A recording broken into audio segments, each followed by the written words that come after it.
Hello बच्चों, क्या हाल चाल। आशा करता हूं आप सब बहुत ज्यादा अच्छे होंगे। अच्छे हैं कि नहीं पहले कमेंट करके बता दीजिएगा। तो एक बार फिर से हमारी और आपकी मुलाकात अपने एक बहुत बेहतरीन चैनल आरएसपी स्टडी पॉइंट के एक नए लेक्चर में हो गई है।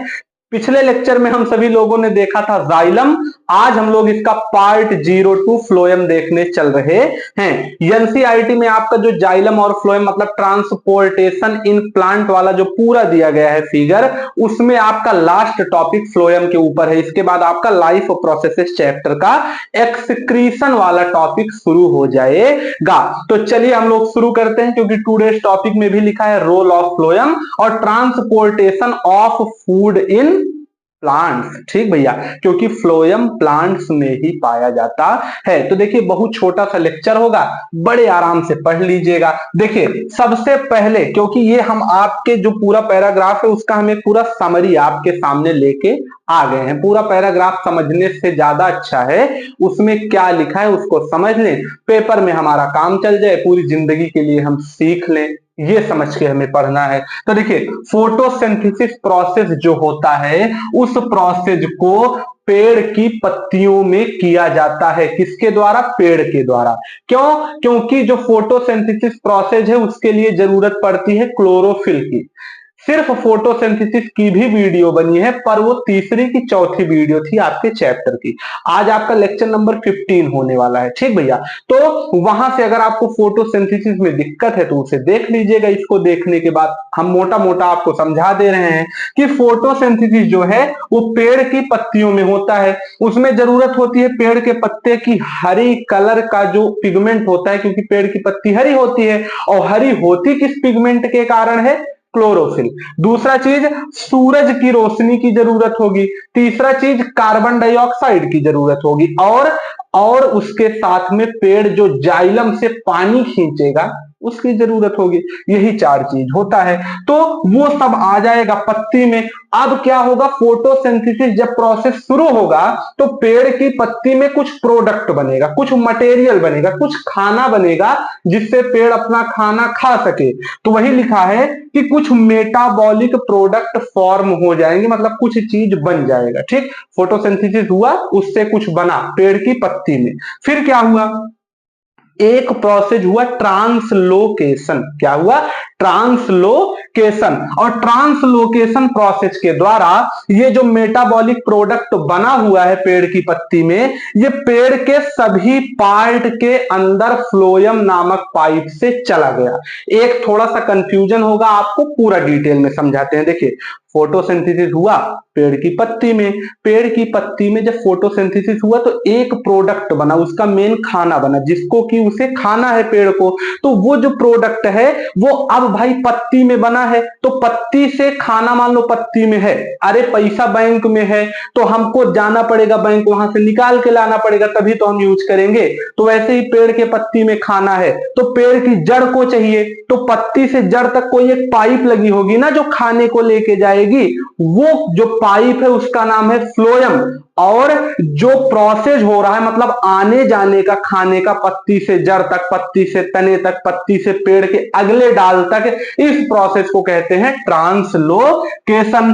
तो फ्लोएम नामक पाइप से पूरे पेड़ में खाना चला जाएगा। दूसरा चीज और बाकी क्या बनेगा यहां पे? एक तो खाना बनेगा, दूसरा चीज अमीनो एसिड बनेगा, तीसरा चीज क्या है? और भी कुछ प्रोडक्ट बन जाएंगे फ्लोएम नामक प्रोसेस से, जो कि आपके एनसीईआरटी में सम अदर सब्सटेंस लिख के हटा दिया है। ठीक भैया, अच्छा उसके बाद अब एक चीज बड़े ध्यान से समझिए। देखिए फ्लोएम जो होता है वो बाई डायरेक्शनल काम करता है, मतलब उससे खाना ऊपर भी जाता है पेड़ में, खाना नीचे भी जाता है पेड़ में। अरे पत्ती है, पत्ती में ही तो खाना स्टोर है, तो पत्ती से पाइप ऊपर भी लगी है पेड़ में, पाइप नीचे भी लगी है पेड़ में। बड़ा छोटा सा टॉपिक है, बड़ा छोटा सा समझने वाला है। तो फ्लोएम मतलब अपवर्ड डायरेक्शन में भी फूड को भेजेगी, डाउनवर्ड डायरेक्शन में भी भेज देगी। अच्छा उसके बाद क्या है? फ्लोएम के अंदर एक लगा होता है सीब ट्यूब। फ्लोएम एक पाइप है, उसके अंदर सीब ट्यूब लगा होता है।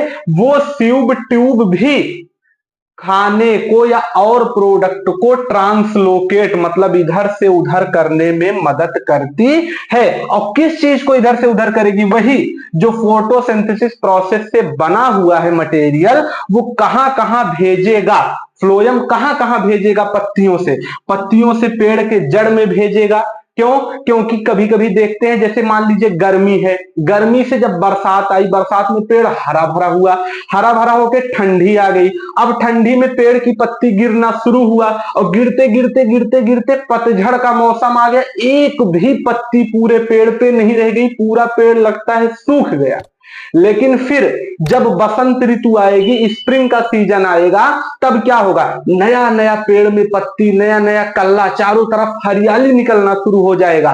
तो कहां से? क्योंकि पत्ती में खाना बन रहा है, किताब कह रही है। अब वो जब पत्तियां नहीं है ठंडी में, तो खनवा कहां से बनेगा? तो ये सब खाना फ्लोएम नामक ट्यूब से, पेड़ में कुछ जगह होता है जहां इस खाने को स्टोर कर लिया जाता है। जैसे हम लोग भी खेत में एक बार गेहूं बोएंगे, उसको कटा के मड़ा के अपने घर में रख लेंगे ना, यही तो करते हैं, फिर 12 महीना खाएंगे आराम से। वैसे पेड़ की पत्ती में एक बार खाना बनेगा और उसको धीरे धीरे स्टोर कर लेगा अपने अलग अलग पार्ट में, जैसे जड़ में। दूसरा चीज, फ्रूट में, जहां फ्रूट बनना होगा वहां ज्यादा एनर्जी लगेगी। तीसरा चीज, सीड में, जहां सीड बनना होगा वहां ज्यादा एनर्जी लगनी होगी। चौथा चीज, जो पेड़ की नई नई पत्तियां, जो नए नए डाल निकल रहे हैं पेड़ से, मतलब पेड़ के ग्रोइंग ऑर्गन, वहां भी फ्लोएम से खाना चला जाएगा। अच्छा, उसके बाद और क्या चीज लिखा है? उसके बाद बिल्कुल लास्ट में आ गए हैं हम लोग। अब लिखा है फ्लोएम के ट्रांसपोर्टेशन के लिए एनर्जी की जरूरत पड़ती है।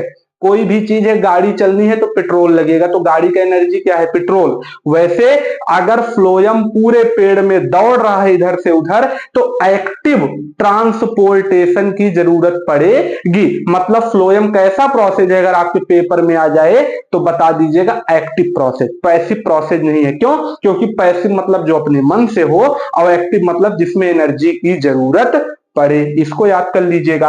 उसके बाद लास्ट टॉपिक क्या है? जो हमारा फ्लोएम होता है भैया, वो मेन प्रोडक्ट जो होता है फोटोसिंथेसिस का, वो बनता है ग्लूकोज।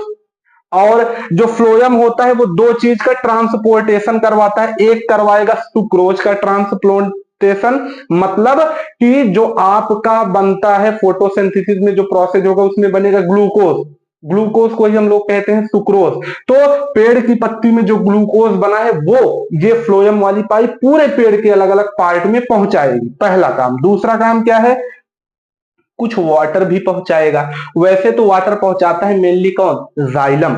लेकिन यहां पे ऑस्मोसिस प्रोसेस को मेंटेन करने के लिए कुछ वाटर पहुंचाया जाता है, जिससे कि जैसे मान लीजिए कोई चीज हमने लिया, जैसे मान लीजिए दूध है। अब दूध है, मान लीजिए एक गिलास में लिए, अब गिलास से जब दूध दूसरे गिलास में डाल दिए, तब उस गिलास को धुलने के लिए हमें पानी की जरूरत पड़ेगी ताकि पूरा क्लियर हो जाए।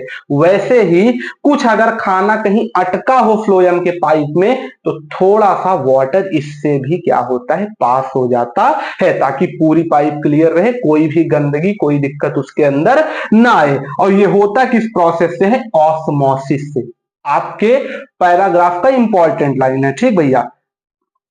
और इस प्रोसेस से प्रेशर भी मेंटेन हो जाता है। बाकी बिल्कुल लास्ट में क्या लिखा है, वही जो हमने आपको बताया कि इन स्प्रिंग सीजन, बसंत ऋतु में क्या होता है? जो शुगर मतलब कार्बोहाइड्रेट है, जो स्टोर हुआ है जड़ में या तने में या अलग अलग टिश्यू में, ये सब क्या होंगे? ट्रांसपोर्ट हो जाएंगे।